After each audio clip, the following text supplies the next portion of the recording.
Halo sahabat Kamar Yunus semuanya, kembali lagi di Kamar Yunus. Semoga sahabat-sahabat semua dimanapun berada sehat selalu dan dilindungi oleh Tuhan Yang Maha Esa ya. Kali ini aku akan curhat masalah aku yang sering digosipin sama tetangga.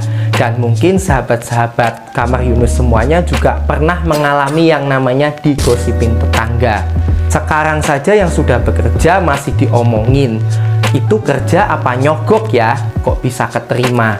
Dulu pas waktu nganggur juga diomongin, itu udah lama kok nganggur sih, udah ngelamar kerja kok nggak diterima-terima sih, pasti pilih-pilih pekerjaan. Dulu waktu aku sekolah di SMK yang cukup bagus di kotaku, itu juga diomongin, kok anak orang yang nggak mampu kok sok-sokan sih sekolah di tempat yang mahal. Lalu setelah lulus SMK dan aku memutuskan untuk kuliah di kampus swasta yang murah, tetangga-tetangga juga bilang lagi, kok tempat kuliahnya ecek-ecek begitu sih, nggak jelas kuliahnya.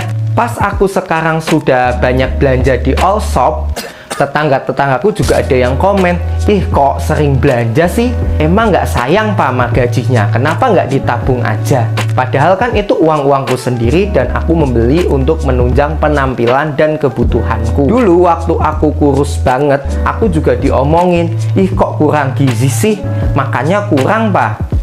Lalu pas waktu aku kerja dan aku gendut, aku juga diomongin, ih kok badannya gendut sih, perutnya buncit sih. Padahal kan belum kawin, belum nikah. Dan sekarang saat aku sudah diet, mulai mengatur pola makan dan juga olahraga, masih juga diomongin, ih laki-laki kok sok-sok diet sih, buat apa? Sampai panas ya, sampai berkeringat kalau kita nginget-nginget omongan-omongan dan gosip para tetangga itu. Nah, dari sahabat-sahabat Kamar Yunus semuanya, ada nggak yang pernah atau sering digosipin oleh tetangga? Kalian bisa tulis di kolom komentar ya, curhatan kalian atau cerita kalian pernah atau sering digosipin sama tetangga sepanjang hidup kalian. Nah, kali ini aku akan membagi tips berdasarkan pengalamanku menghadapi gosip-gosip tetangga. Langsung aja, yang pertama adalah sabar dan tahan emosimu. Kita nggak boleh yang namanya terpancing emosi seperti marah atau benci hingga kita ngelabrak tetangga kita kalau kita sedang digosipi dengan kejelekan-kejelekan yang diomongin. Bahkan seringkali kejelekan itu ditambah-tambahi dan bukan sesuai dengan cerita atau kejadian aslinya. Kita tidak boleh marah ya, apalagi sampai membenci tetangga kita secara emosional, karena inilah yang diinginkan oleh mereka. Orang-orang yang ngomongin kita, orang-orang yang ngejelekin kita, menggosipkan kita, itu lebih suka dan lebih senang lagi kalau kita terpancing atau terprovokasi emosi kita. Ini akan membuat anggapan masyarakat di sekitar kita, oh itu pasti bener, orang dia aja marah begitu, berarti bener nih yang diomongin si Anu, si A, si B, kalau dia itu begini, begono. Jadi kita harus tetap sabar ya. Ingat ya bahwa orang sabar itu disayang oleh Tuhan ya, dan kesabaran itu akan membuahkan ketenangan dan kedamaian dalam keseharian kita. Yang kedua, dan menurutku ini tips yang sangat penting, yaitu cuekin aja. Buat apa sih kamu gubris ya, dan sampai pikirin, sampai kamu susah tidur ya, obrolan-obrolan dan gosip-gosip tetangga itu nggak penting banget.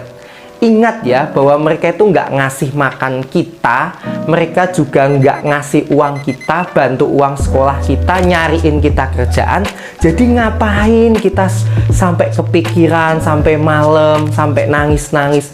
Oke lah, kadang-kadang kita mungkin merasa sakit hati, tersinggung ya terhadap gosip-gosip tetangga di sekitar kita, hingga terdengar di telinga kita sendiri, kok tega sih mereka ngomongin begini-begini tentang kita, padahal kan kita termasuknya diem-diem aja atau bahkan baik ke mereka. Kalau itu terjadi sih wajar-wajar aja ya, sebagai sifat yang manusiawi, tapi itu tidak boleh berlarut-larut ya, hingga berhari-hari bahkan berbulan-bulan ya.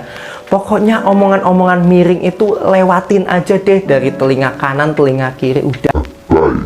Tips yang ketiga adalah klarifikasilah secara langsung jika ada tetangga yang bertanya langsung kepada kalian tentang gosip yang sedang beredar soal kalian itu.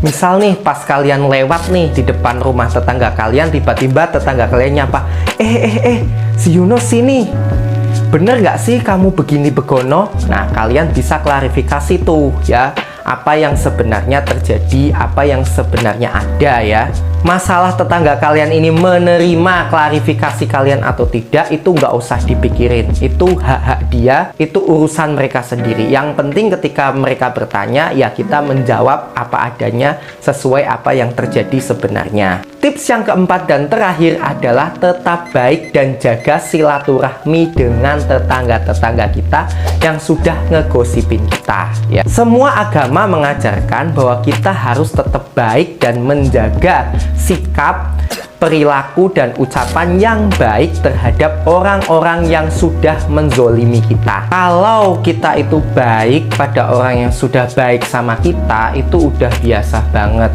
Tapi kalau kita tetap bisa baik dengan menjaga komunikasi, perilaku, dan sikap kita pada tetangga-tetangga kita yang ngomongin kita, gosipin kita, jelek-jelekin kita, itu adalah sesuatu yang luar biasa. Itu menandakan kalau diri kita adalah orang yang hebat. Nah, demikian sahabat, tips-tips yang aku bisa bagikan pada kalian untuk menghadapi gosip-gosip tetangga yang bikin panas telinga dan hati kita ya. Pokoknya hidup adalah hidup-hidup kita sendiri. Selama kita tidak merugikan orang lain, apalagi tetangga-tetangga di sekitar kita, ngapain kita bikin ribet, ngapain kita pikirin. Jangan lupa untuk like, komen, dan subscribe di channelku ini, di videoku ini, supaya aku lebih bersemangat lagi untuk membagikan hal-hal seru, informatif, edukatif, dan menarik bagi kalian semua. Cukup sekian dan terima kasih. See you in the next video.